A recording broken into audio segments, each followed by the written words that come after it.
today. I want to thank everybody for making their way back. We don't want to keep you all day. We finished our program, and just so you know, we will be feeding you today.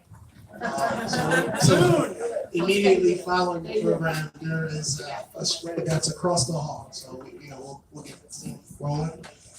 What we're going to do next, we are going to bring up a performer. We are going to bring up Mr. Brandon Cambridge. He's a young man who has used various community action services.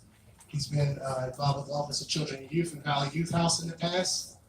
He's often willing to come and share his motivational story of how various Black leaders have inspired him to take a more positive outlook on life.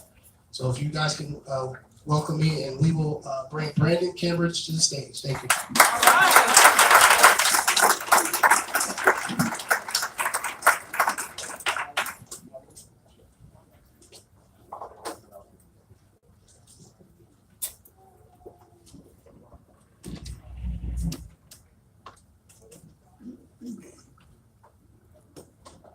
Good evening, ladies and gentlemen.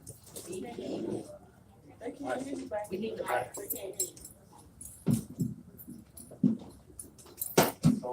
Hello.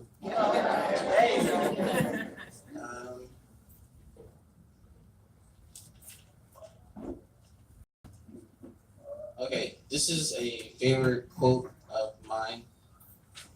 If you can't fly, run. If you can't run, walk. If you can't walk, crawl.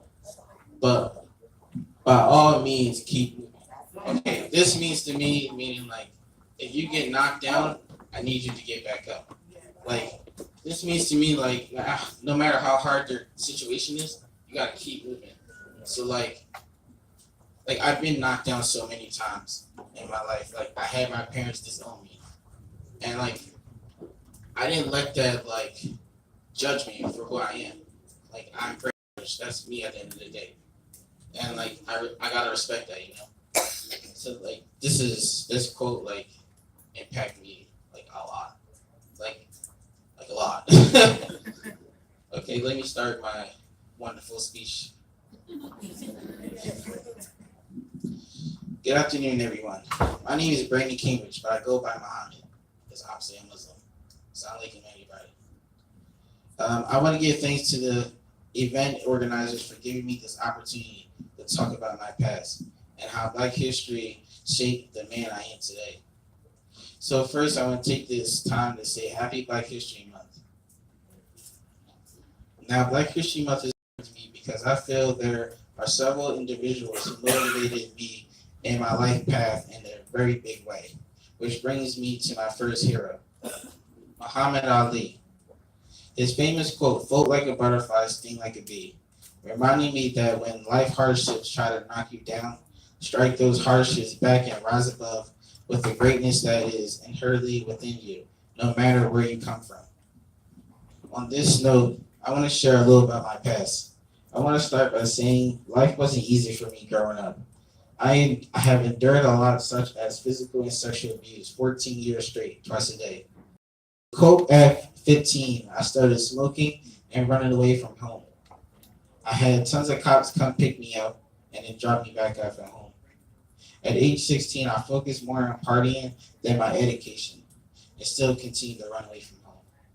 These behaviors led me entering the system where I was in and out of basements, detention centers, and shelters. I've been on house arrest, and I have been through it all, people. I share this because I look back at what I've done, and I realize I could have chosen a more positive path. But my past got the best of me at the time, and I decided to be cool, not to serve me. And also, I did not know how to ask for help and didn't know where to look. However, like Muhammad, other Black leaders showed me it is not too late to change your behavior, that my dreams and goals matter, and that I can be a positive contributor to my community. On this journey of growth, the haters will hate, but stay true to what matters for the greater good. In addition to Muhammad, there was also a minister and an activist, Malcolm X, who inspired me because when he was in jail, he did some soul searching and left with the intention to serve his community with resilience, faith, and finesse.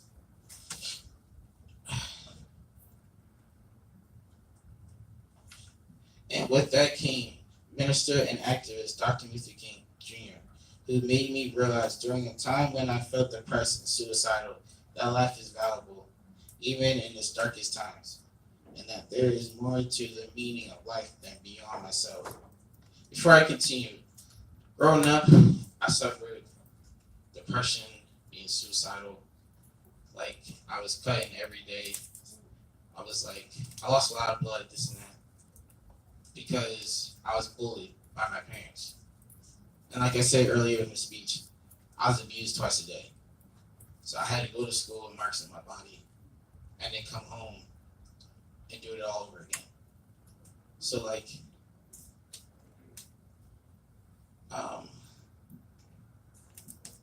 actually kind of upset doing this. Yeah, I didn't have a childhood because it was taken away from me. So that's why I decided to do bad things growing up, because I didn't know any good. I didn't know where to look. I didn't know who to ask. And like, that's hard for me because like, you see other kids, they got it all. They got shoes, they got money, they got it all. And then it comes to me. Like, I didn't have anything. I had to steal. I had to borrow from other people. And that wasn't the life I wanted to live, but it is, and I have to live it. So yeah. Back to my speech. Overall, I learned that even with humble beginnings and making some detours, I have the ability to control my future and can still be someone impactful in this life. It is not too late to make a difference within yourself and for your community.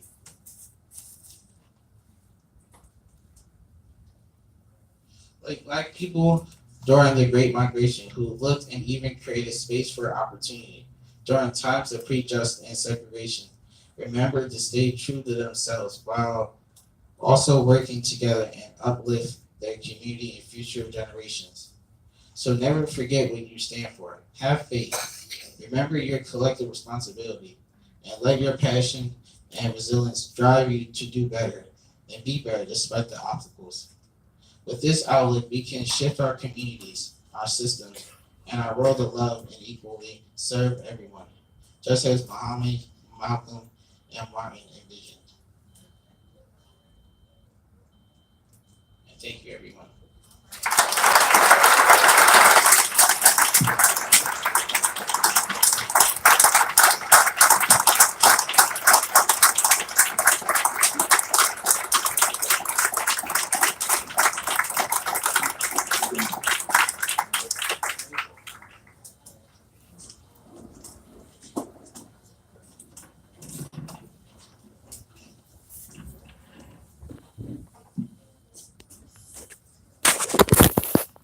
Okay, we will be moving on to our honorary section of the program.